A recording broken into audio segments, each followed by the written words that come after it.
If you cared about Star Wars canon, it would be impossible to enjoy Star Wars. He's right. Do you know that?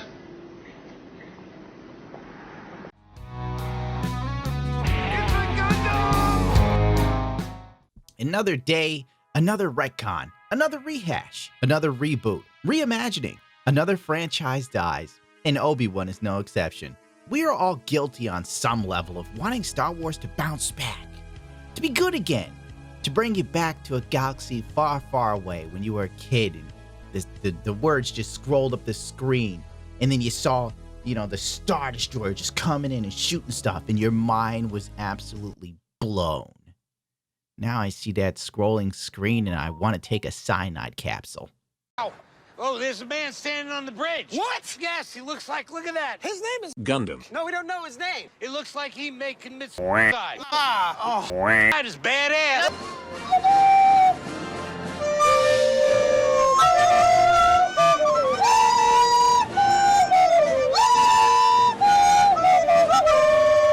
But Star Wars is now ego-driven, and it's run by one of the many Karens in charge of companies and entertainment in this day and age. And these people have no business in leadership positions because they're leading them into a hole in the ground. Crazy. We say to give a woman power is like to give a gun to a monkey. We have stopped doing that ever since the 1999 Astana Zoo massacre. Yes. Oh my God. How do they make this more and more epic every time? Star Wars now suffers from stories that are ruled by committee. And let's face it, if you remember the trailer for Star Wars High Republic, diversity was the leading thing on their idea board, next to dinosaurs. And frankly, when things are ruled by committee, there can be no creativity, because there's always someone else talking about checks and balances and representation. Canadian director Deborah Chow on expanding the inclusive galaxy of Star Wars? Whenever a show leans heavily on the buzzwords like diversity, inclusion, it will be shit. Okay, so let me get this straight. This red panda who can talk and give PowerPoint presentations through her butt is pretty much God, right? Technically. And God needs us to protect him. Her. I have no sex. Your loss. We can't protect you. We can barely take care of ourselves. I'm wearing a grocery bag as underwear. Case in point, this show right here. I don't even remember the name of it. But its big thing was diversity, inclusion, and LGBTQ representation plus 2 AI. Does this look fun? Is this funny? I didn't think so. And this is why the Japanese are absolutely killing the West when it comes to storytelling in all facets of entertainment. Japan has finally received its revenge for Hiroshima. They drop a nuke on us in the form of a hit manga after hit manga, with Netflix rushing behind them, trying to figure out just how can they turn this anime or manga into a live-action show to milk the ever-loving stuffing out of. Oh, my words. This video is brought to you by Surfshark. As of late, I have acquired a taste for snacks from Japan, but getting around these pesky sites trying to keep me away from my delicious squid bits has proven to be an issue. But not no longer with Surfshark. They stepped in and allowed me to eat only the finest seaweed snacks. I'm now knee-deep in food that I can't read the packages for. And on top of that, I'm not being tracked while I do it. Block those pesky trackers and cookie. What a man looks at on his own time is his own damn business. Get out of here, Google. Surfshark even goes the extra mile by writing a blog that explains to you how you can even save money on airline tickets using a VPN. This is crazy. I didn't know you could do this. Let's not forget, you could use Surfshark to watch region-locked content. Wink, wink. Click the link in the description or use the code It's a Gundam to find out how you can save 83% and get 3 months off for free. And guess what? If you don't like it, there's a 30-day money-back guarantee. You can't lose.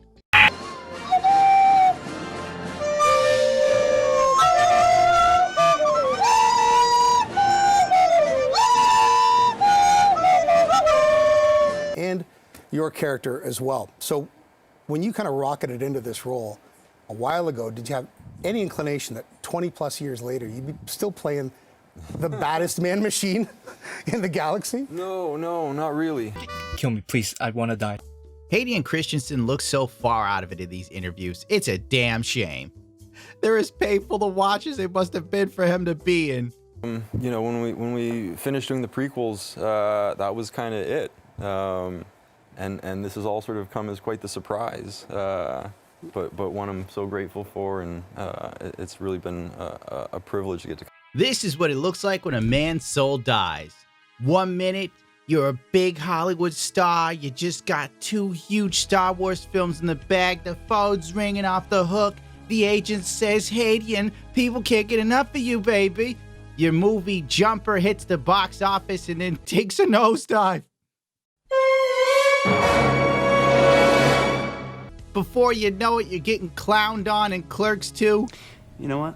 Maybe we should start calling your friend Padme, because he loves mannequin Skywalker so much, right? Danger, danger. My name is Anakin. My acting is ruining Saga. Yeah, you're crazy, Jar Jar. Nobody's seen you in 20 goddamn years. Then finally the phone rings and you're like, oh, thank God, my agent's got me some work. And now it's back to being Anakin Skywalker. This time you get to wear the armor. Whoopee! And now you get to play an aged teenager in Disney's latest Star Wars film, Cash Grab. It's fantastic. Look at this. They de-aged Anakin Skywalker a whole 5 years. Before Hayden Christensen looked 50. Now he doesn't look a day over 45. Technology's amazing. Around and talk about another Star Wars project that I'm a part of. It's been really cool. The Vader that we're getting in this, I think a lot of people are heralding this as one of the best versions of Vader we've ever gotten. And for me personally,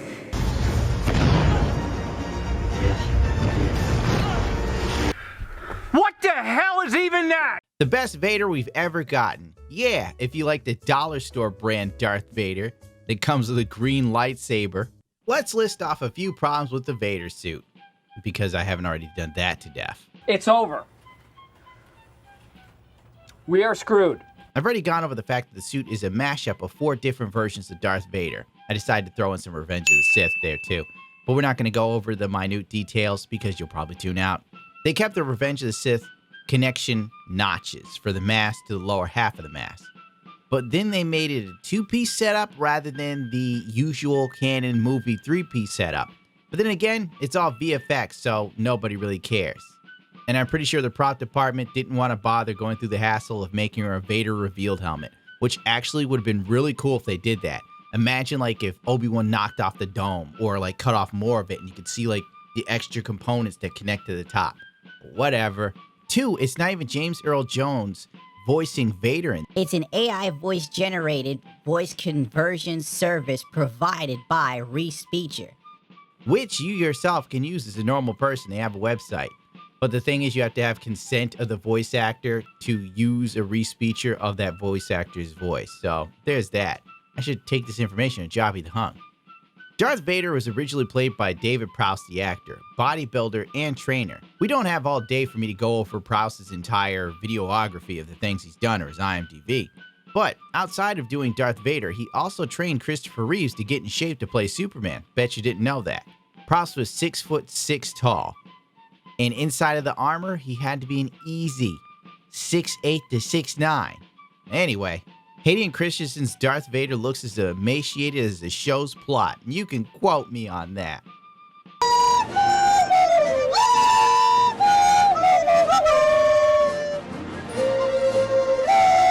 The first episode of Kenobi is a classic deconstruction of a once great male figure in the lore of a modern hot take. The thing all modern shows based on established IPs have in common is this. In order to make their characters look good, the old ones must be brought low. And my God, Obi-Wan is low. It's like he's a meat packer for Space Amazon. His character is now downtrodden and meek. Obi-Wan is a glorified hobo, far from the space wizard the original Star Wars described him to be, and far from the capable general of the Clone Wars. A bum. That's what he is. A bum. The third sister is Disney's diversity character. Nothing against Moses Ingram, but my God, this role is a career killer.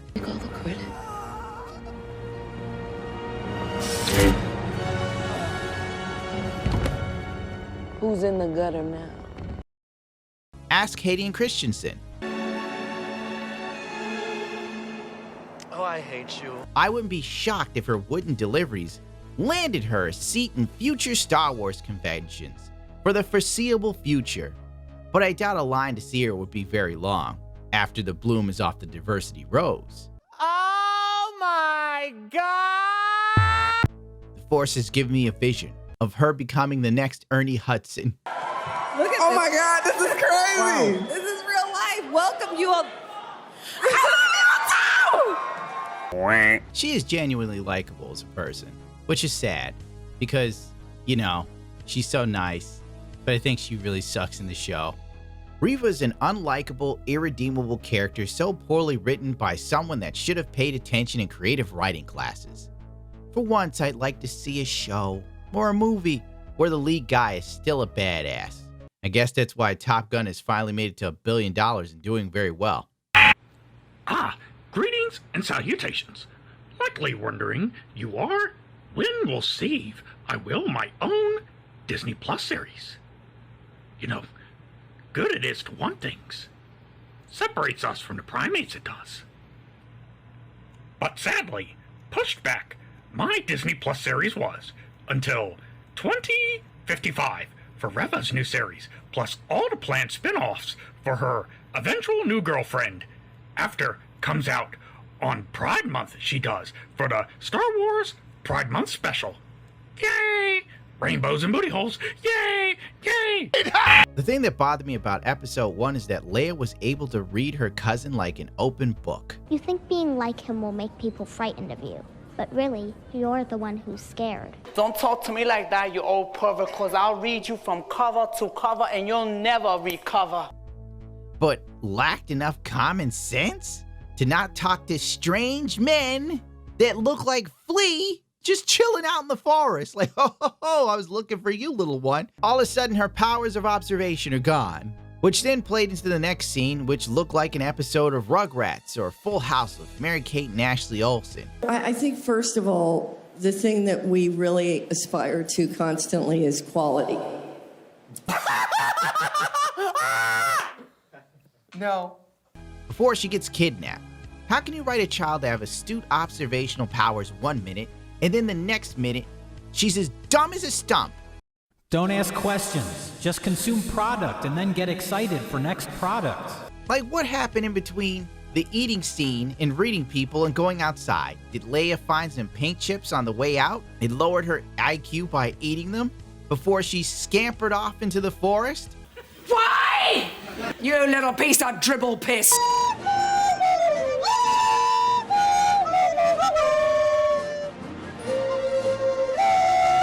After the first episode, it was clear Disney had another stinker on its hands, so they quickly rushed to the bigot card to silence any and all criticism. Disney's Twitter page is run by a progressive intern who suffers from Down syndrome. And you can quote me on that. Saved message Sunday, 7:48 p.m. Episode 2 was as well received as a loud fart during a wedding ceremony, with the annoyingly precocious Princess Leia, who goes from child that has no idea what danger she's in, to all of a sudden being able to read Obi-Wan Kenobi's personality traits. You think the less you say, the less you give away. But really, it's the opposite. How old are you? 10. You don't sound like you're 10. Thank you. If Leia was so powerfully astute and an amazing observationalist, and I hate to go back to this, she should have talked to her kidnappers like this. You're not friendly. In fact, you're a sex offender, here to kidnap me at the bidding of someone whom a ne'er-do-well such as yourself actually fears. Now away with you, before I give you the thrashing you so richly deserve. Reva, being a strong, capable woman of color, was more informed than her white supervisor. The writers of Obi-Wan must have realized the huge plot hole and had Moses Ingram re-record a line. You would kidnap an imperial senator's child? We've done worse. You have no right. I found a link between him and Organa in the archives. What? I used the girl as bait. I found a link between him and Organa in the archives. I used the girl as bait. I found a link between him and Organa in the archives. I used the girl as bait. I found a link. I used the girl as bait. Oh my. To explain how the hell she knew Obi-Wan and Leia were somehow connected, which still makes no damn sense. It was a total secret. Hidden, safe. The children must be kept. We must take them somewhere where the Sith will not sense their presence. At the end of Revenge of the Sith, everyone, including Palpatine, thought Padme was dead with the children. That's why when she was being carted away, they made it sure it looked like she was still pregnant. Like, hello, are we forgetting that was in the movie? And the answer is yes.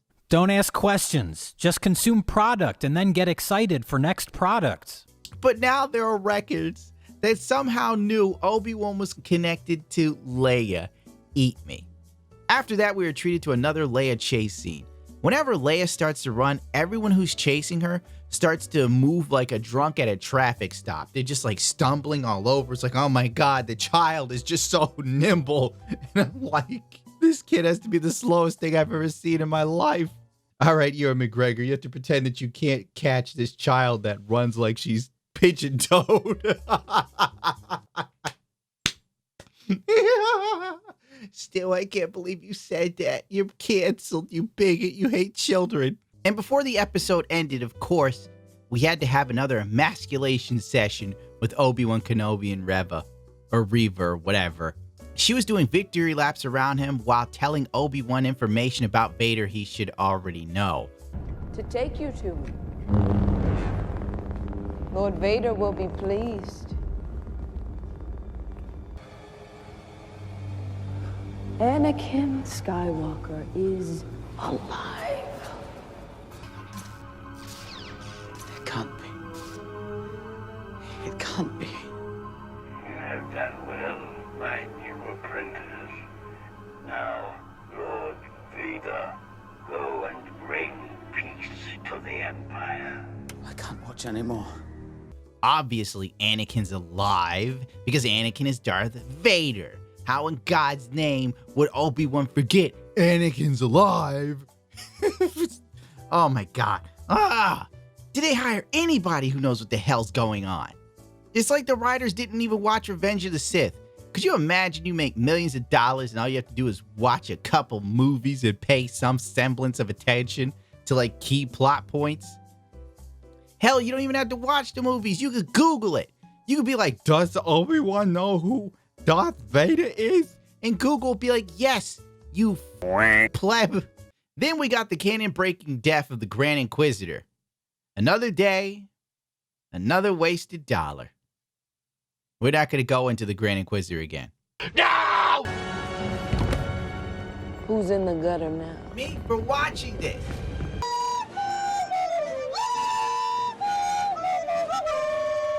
Episode 3 is when we got an Iron Man-esque suit-up scene, but it was better because it was Darth Vader and I had a mouthful of member berries. The helmet choice made no sense here. They took elements from the comic version of Darth Vader's adaptation of the helmet where it comes in 2 pieces, rather than the movie canon version that comes in 3 pieces. The iconic Vader revealed helmet. Remember that at the end of Return of the Jedi? Of course not, you idiot. So to hide the fact that the actor was a little on the scrawny side, they just kept doing the shots in really odd angles and dark lighting, and not to mention, the costume itself wasn't fantastic. I don't know, it's just a pet peeve of mine. But rather than hear me complain about Star Wars, I'll have someone people actually respect take over. Stu, open the Zoom call with Dranker, please. Step aside, Gundam, the drinker's taking over this review. Now, trying to pinpoint the single dumbest scene in Kenobi is a bit like trying to find the most insufferable arsehole at a vegan activism convention. You might say it's a target-rich environment. But the one sequence that absolutely boils my piss is in episode 3, when Kenobi and Leia arrive on a remote mining planet to make contact with a resistance member that can help them. Ignoring the fact that their ship's course was registered before they even left, so the Empire could easily track them down there, they make their way out to the rendezvous coordinates in the middle of nowhere. And when their contact fails to instantly show up, Kenobi's like, well, I'm out of ideas, better head back to the spaceports. Jesus, dude, would it kill you to give them 5 minutes? Listen, come on, time is money, and the clock is ticking. Believe it or not, people can't spend their entire lives waiting around in the middle of nowhere for your dumb arse to show up. But then Leia decides she can't be bothered walking back to the spaceport, so she flags down a passing transport vehicle, despite the obvious danger of mixing with the locals, and Obi-Wan's like, nah, it'll be fine. Now I don't know about you, but I would not trust my tactical planning to a 10-year-old girl that's literally never experienced hardship,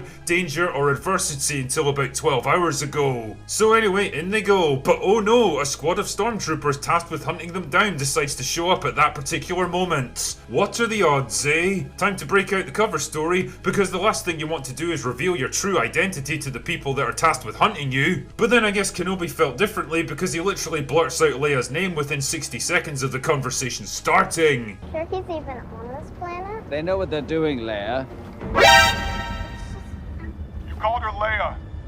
A little piece of my soul died in that moment. Truly, a character can only ever be as smart as the person writing them, and well, draw your own conclusions from that one. Anyway, that's my rant over. Go away now! Now here's the thing that Drinker missed, the best bit. The fact that people on Twitter were somehow triggered by the Imperial flag in the scenes. God help us all. If there was ever an invasion, the blue states would buckle long before boots hit the ground. This moment was the most real and scary Star Wars has been in a long time. That's like having a Let's Go Brandon or Don't Tread on Me bumper sticker on a pickup. What? Oh no! The other issues from the episode. The infamous fence scene, where instead of going around the fence, they shot the controller. The lack of sand troopers in a desert area. They're all stormtroopers without their own moisture packs. I don't understand it. Would you walk around the desert for hours without, like, Vader's Obi-Wan fight scene?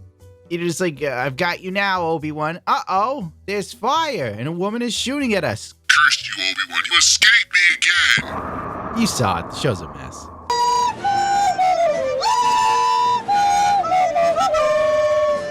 Episode 4. From Reva being ready to torture a small child without a second thought. I really am.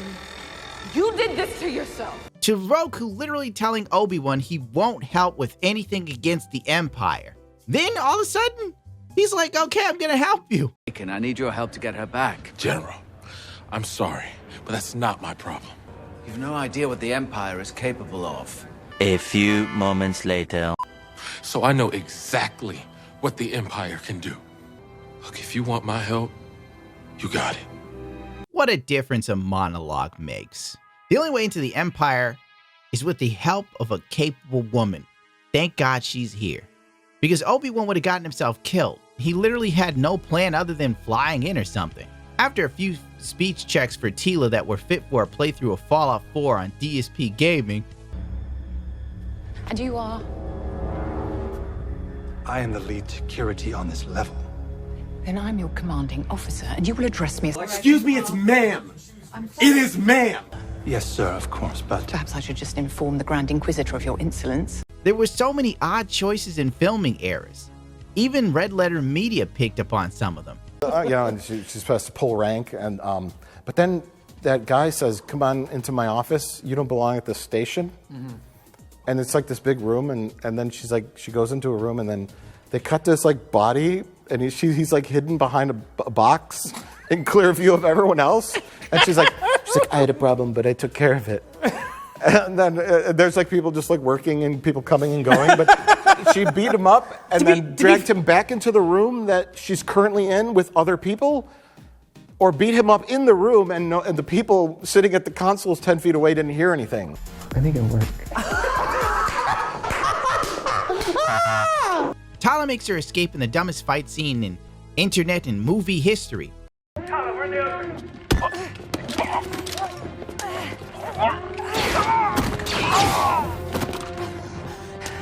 Where are you? A stormtrooper's helmet now serves absolutely no purpose if even a woman slapping it can like incapacitate you or somehow completely knock you off of your bearings. Obi-Wan holding back the water was lifted from Jedi Fallen Order. You find that a lot of the stuff in this show is just like little scenes and stuff are lifted from multiple different versions of Star Wars. It's really just like, the more you look into it, it's sad. It's literally just like, oh, that's from Empire, that's from Jedi, that's from the video game, that's from Rebels.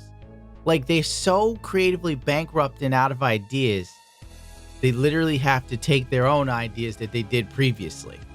And I'm sure someone will do the George Lucas, it's like poetry, it rhymes. Well, sure, it rhymes, but you don't repeat yourself.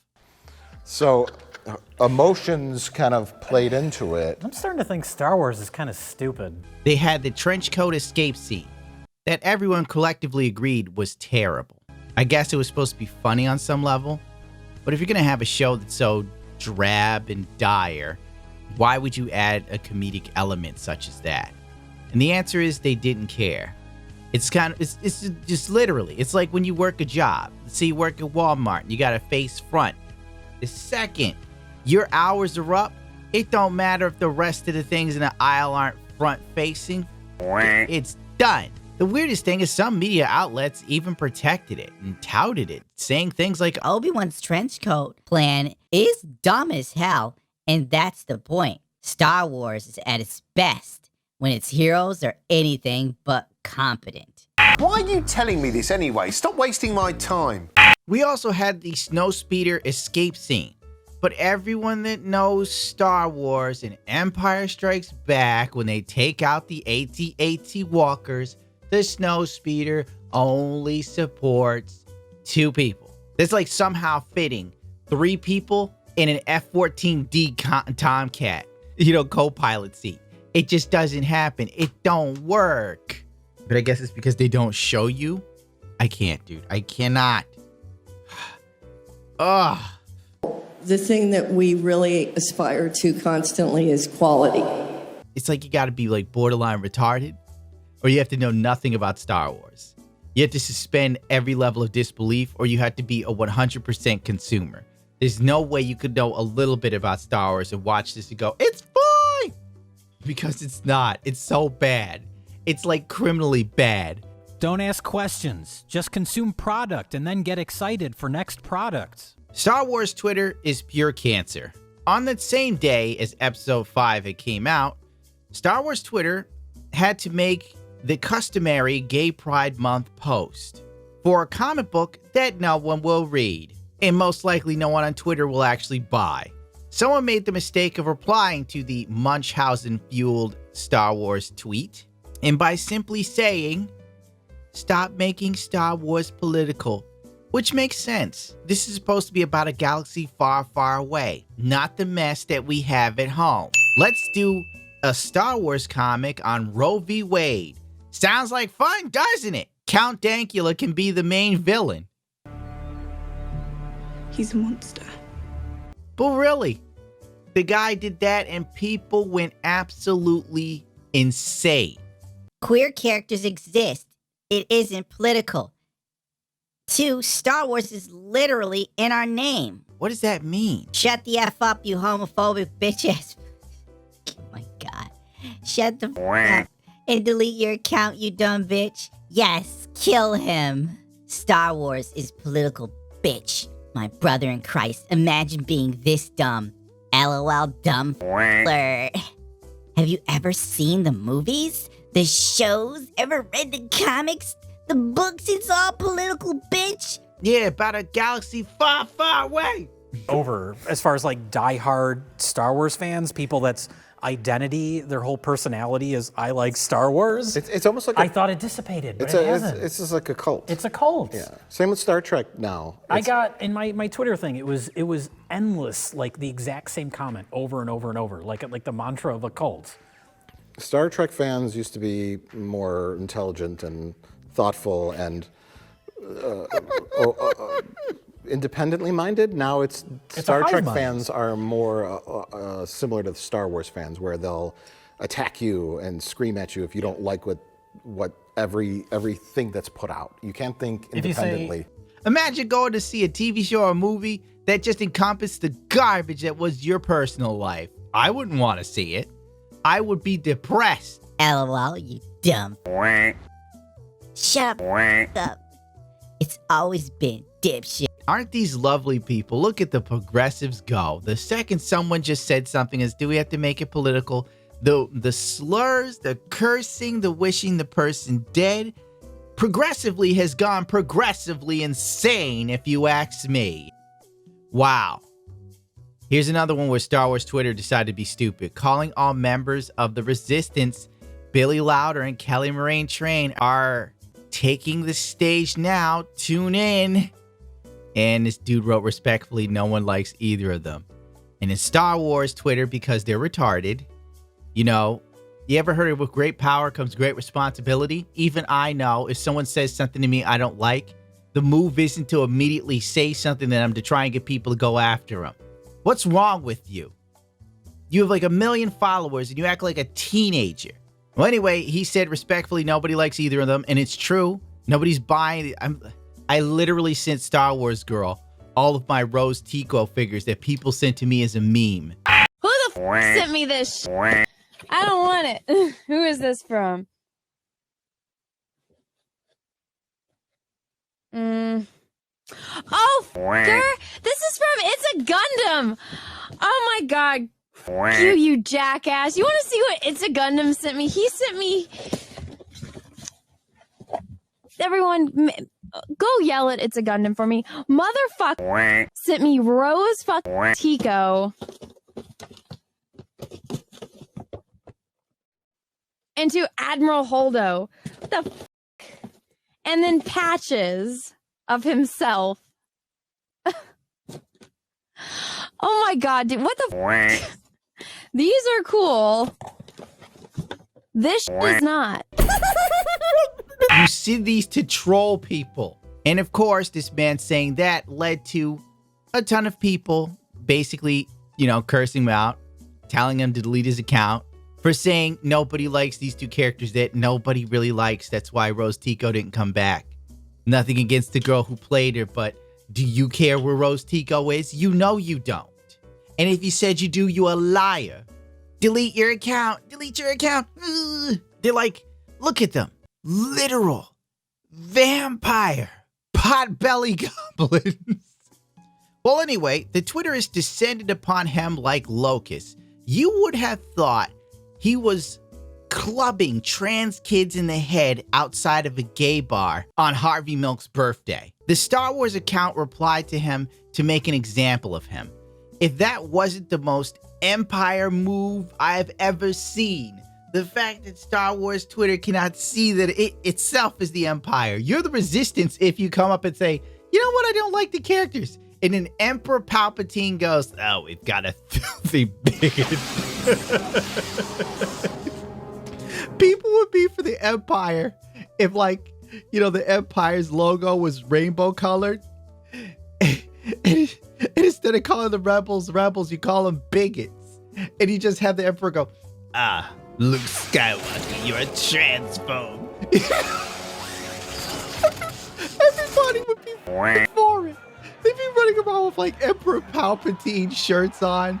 If Darth Vader snapped people's necks and said they were homophobic, people would cheer on Twitter because they're animals. Even I have more of a moral compass than the person running the Star Wars Twitter page. I know if I go after someone, it can lead to tons of people taking a shit on them.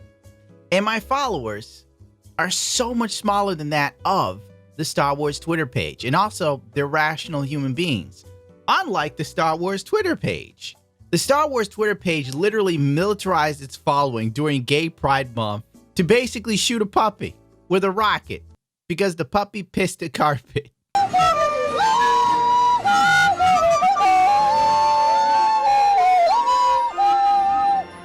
Episode 5 starts off with the most wizened teenager I've ever seen in my life.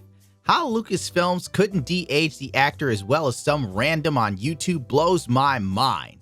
It's as if they have no clue how to use Snapchat filters. The lightsaber battles between Obi-Wan and Anakin now are a far cry from the Revenge of the Sith badass lightsaber duel that was the only redeeming quality of the prequels, if you ask me. Episode 5 is full of stupid moments, many of which are predictable. Leia helping to get the blast shield open and showing flashes of being a great leader, even though she just recently got out of Pampers somehow. Just kidnapped 12 hours ago, and now all of a sudden the kid's working with micro couplings or something. We really need to cut this out. In reality, we have teenagers that think Mount Rushmore is in another country. And I'm supposed to believe a kid was figuring out blast shield capacitors. Oh well, to hell with it, I guess. We also find out that Reva was one of the younglings that survived Order 66. At this point, she also got stabbed in the chest by Anakin Skywalker. Qui-Gon Jinn gets stabbed, he's done, he's toast, it's over. Padme dies of a broken heart because she finds out her beloved husband's actually a douchebag. But only a black woman could survive these struggles, baby. Took a whole lot of time just to get up that hill. Now we up in the big leagues. Kid, I'll turn it back. Long as I live, it's you and me, baby. That's the theme song for the Jeffersons. You really need help. Yeah, just because the theme song don't make it not true. So her big plan to get revenge on Vader and stop him for what he did and what he's doing was to do the exact same thing to other people that Vader did to her. Now I know people are like, it's actually a good idea, it was just poorly written. And I'm like, nah, that just sounds like it's stupid the whole way around. And then you add her bad acting and you just got a whole big pile of nothing. We also got the sacrifice of Tala, dying with her trusty robot. A death I saw coming a mile away. And the loader. I really liked, I felt more emotion for the loader exploding than Chalia. But the loader only cared because it was programmed to. But she could have thrown that grenade. She was injured though, wasn't she? Redemption for her days of working for the Empire, which ultimately meant nothing because the Empire got through anyway. So blowing herself up with a thermal detonator literally stalled them for like an extra 2 minutes. You know, it's like the stormtroopers weren't even really affected by it. So it's the first time the armor's proven useful. It would have been smarter to throw the grenade, call me crazy, or maybe she was, she was too wounded. She couldn't make it to Obi-Wan, who, I'm not even going to go into this because I'll go crazy with how the Force works sometimes in this show. The Rebels set up 2 ships to trick Vader, so the writers can literally take an idea from the Star Wars tour ride in Disney, where Vader grabs your ship in the 3D one. Do you remember that? I got this info from that Star Wars girl. I'm too cool to go on those gay rides. You jackass. I also believe this was an idea lifted from The Force Unleashed, when Starkiller pulls down a Star Destroyer. I'm pretty sure they're like, these recall moments, we should add them for filler. We also got what I like to call Crouching Tiger, Hidden Bullshit, where Vader and Reva have this lightsaber duel that really was made for people that do react channels on YouTube and act like everything is amazing, when in actuality it really isn't. It just looked like a choreographed dance move. It didn't seem super hyper badass. It just made me feel like, isn't this something they do at Disneyland where Vader comes out and starts dancing with stormtroopers, but it's just with Reva? Also, Vader knows everything she was planning from the start, but didn't know she found out all this info on Obi-Wan. How come he knows everything she's doing, but she somehow found information that they had, but he somehow missed, or the Inquisitors missed? You know what? Don't ask questions, just consume product. Now here is where the show doesn't jump the shark, it warp jumps the star system. The Grand Inquisitor is alive. There's just no explanation on how he survived at all. None. He just goes, oh, vengeance is a good motivator to live. And then Reva gets stabbed in the chest again. It's like she's the 50 Cent of Star Wars. She lives because it's plot armor. Because the writers suck. And nothing matters anymore in Star Wars. This is all there is to it. Nothing matters. Whatever happens, it doesn't matter. Because then they can just change it later. And if you say this is stupid and it was changed, some butt nugget on Twitter will start screaming at you because they no longer have a god they believe in. So they worship corporations or celebrities. We're in the darkest point of human history. Even Friedrich Nietzsche couldn't predict this. Anyway, basically Reva has plot armor on the level of Kira Yamato from Gundam Seed. And only Gundam fans will understand that reference.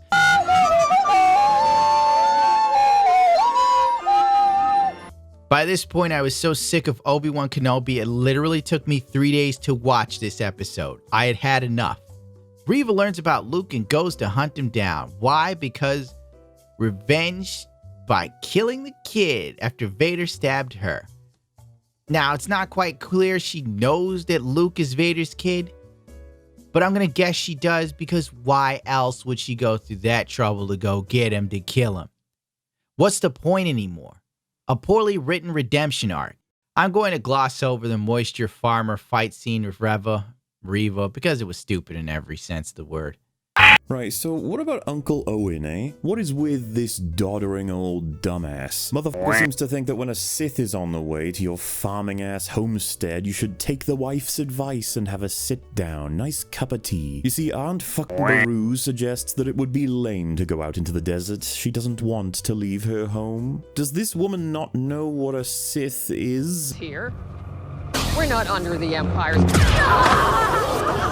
Oh dear, we wouldn't want to endanger anyone by asking for help now, would we? Guess I'll just f***ing die then. And for some godforsaken reason, Owen is convinced by this and eventually attacks Reva with a stick.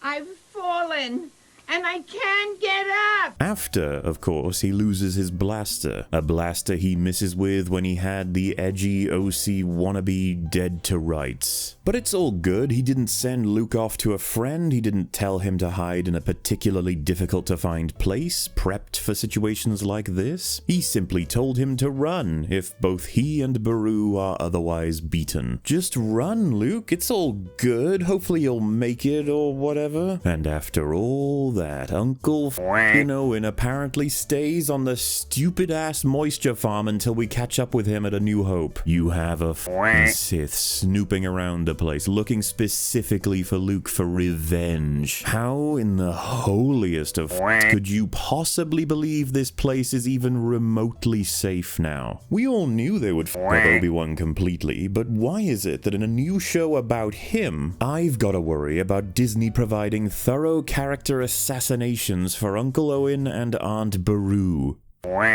This show. The final lightsaber battle that somehow everyone forgot 9 years later in A New Hope was lackluster to say the least. People awaiting some amazing rematch fit for Revenge of the Sith got a nonsensical fight. The fact that Darth Vader's right arm was down and he could have easily sliced Obi-Wan in half while Obi-Wan was beating him in the chest box made absolutely no sense. Vader buries him alive, and he has some thoughts. You know what? Nerdrotic can explain that part of it. I just don't care anymore. I can't do this, Stu. I can't. Thank God there are other people. I want to just drown myself in a pool. Hemorrhoids used to control my life, but thanks to Inusol, I've turned my hemorrhoids into hope. Now my asshole doesn't look a day over 5. Gundam has covered in detail what led up to the preemptive strike on the fans prior to the release of Kenobi. But now that the show has ended in a whimper, and let's be real, the hype has died down and it wasn't that great to begin with.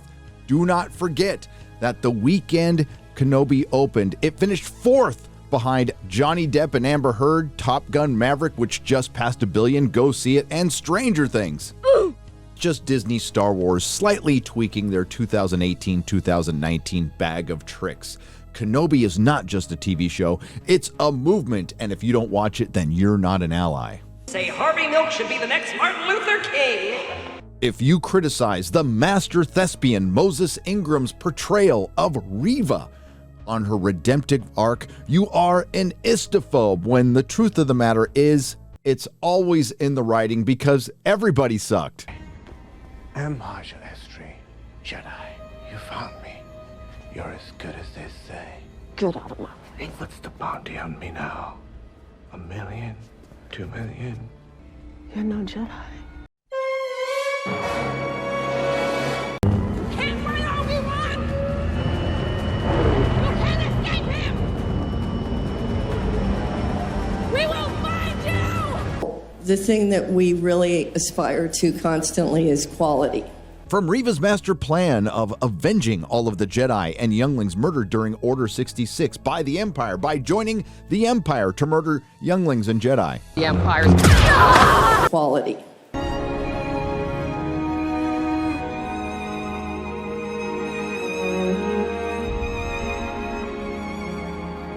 Kenobi leaving Tatooine twice. Well, you coming or not?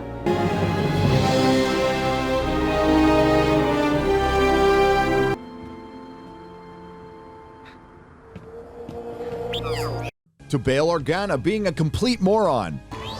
I know we said no communication, but your silence worries me. If he's found you, if he's learned of the children, if I don't hear from you soon, I'll head to Tatooine. Owen will need help with the boy. To Darth Vader being a complete moron. I put a tracker on the ship. Soon the location of the network and Kenobi will be ours.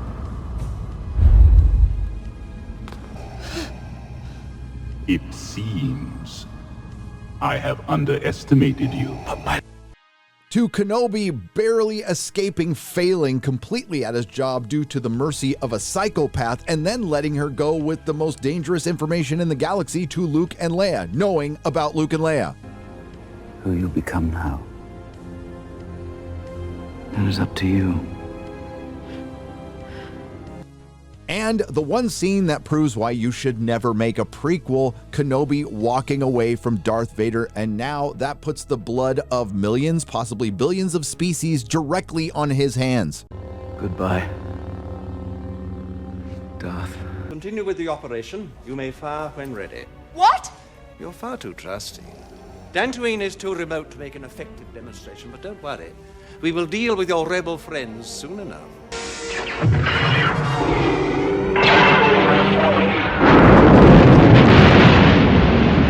Quality. And how could I forget the very ill-timed, creepy vibe you get from Kenobi? What now? Nothing, you just remind me of someone. You're 10 years old, but you won't always be. But we must be careful. No one must know, or it could endanger us both. I'm not going to apologize for harping on this because we have been saying this for years and we are still right after all of this time. It comes down to leadership. Kathleen Kennedy, who was just given a 3-year extension, which was the final nail in the coffin of Disney Star Wars. Star Wars died when Disney bought it. Kathleen Kennedy seems to have a habit of finding writers who don't know anything about Star Wars. In Hollywood, that's like finding multiple unicorns. Once again, she snatches defeat out of the jaws of victory because she's a terrible leader. We really aspire to constantly is quality. My emotional attachment to this franchise was severed right after I watched The Last Jedi, and I'm sure it's the same for a lot of you.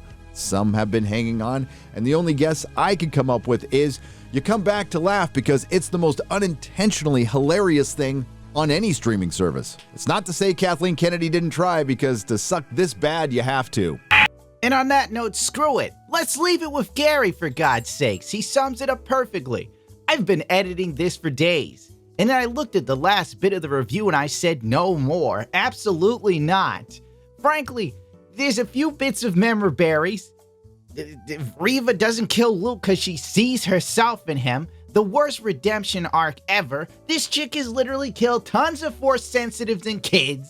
And all of a sudden, it's like, oh no, I see that it was wrong. Because they want to make her likable at the end. Which was absolutely redundant and retarded because the character is irredeemable. And it's completely 100%, 180 from how she's been through the entire show. But they think we're retarded on some level and we'll just gloss it over like, I'm so glad she saw the light side of the Force. They even forced me to watch this and I can vomit. I will not sit through another second of Kenobi stew. I swear to Christ I won't.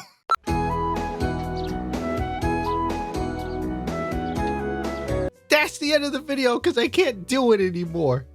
I just can't.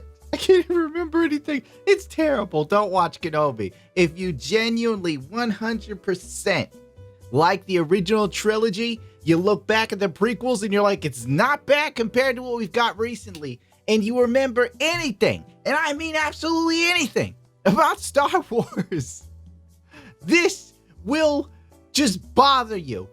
Kathleen Kennedy, here's a tip. Hire someone that gives half of it. Just half. Not even a full. You could get someone that gives a quarter. Get rid of Tiko Waititi. The dude literally went to Natalie Portman and said, hey, you want to be in a Star Wars film? And she's like, I was in the prequel. And he's like, oh, I forgot about those. Get it out. Jesus Christ. Who hires people that don't know how to do their job? Retarded people do. Jesus, Mary and Joseph. You wouldn't get someone to be a farmer that specializes in doing nails, would you? I forgot to give a rating. I give Obi-Wan Kenobi a 1.5 out of 5.